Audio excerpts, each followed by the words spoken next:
பாப்பாக்குடி பள்ளியில் டெலஸ்கோப் அறிமுக விழா நடைபெற்றது. நெல்லை மாவட்டம் கீழப்பாப்பாக்குடி நியூ லைஃப் மெட்ரிகுலேஷன் அகாடமியில் தேசிய அறிவியல் தினத்தை முன்னிட்டு அறிவியல் கண்காட்சி மற்றும் டெலஸ்கோப் அறிமுக விழா நடைபெற்றது. இதில் பள்ளி மாணவ மாணவியர் தங்களது திறமையில் உருவாக்கிய அறிவியல் கண்காட்சியும் நடைபெற்றது. இந்த நிகழ்வின் சிறப்பு அம்சமாக புதிய டெலஸ்கோப் அறிமுகப்படுத்தப்பட்டது.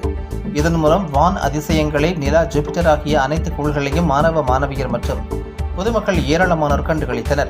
மேலும் நேசன் ஃபவுண்டேஷன் சார்பில் நடத்திய இல்லத்து அரசிகளுக்கான இலவச கம்ப்யூட்டர் பயிற்சி முடித்தவர்களுக்கு சர்டிபிகேட் வழங்கப்பட்டது. இதில் சிறப்பு விருந்தினர்களாக DSA Sivaprakasam, TPSH Kathiresh Ramsait, Ponnarasu, ISRO scientist Rajesh, Coimbatore Vijay ஆகியோர் உட்பட பலர் கலந்து கொண்டனர். நிகழ்ச்சிக்கான ஏற்பாடுகளை பள்ளி தாளாளர் பிரின்ஸ், தலைமை ஆசிரியர் கமலா மற்றும் நேசன் ஃபவுண்டேஷன் ஆதிமூலம் ஆகியோர் சிறப்பாக செய்திருந்தனர்.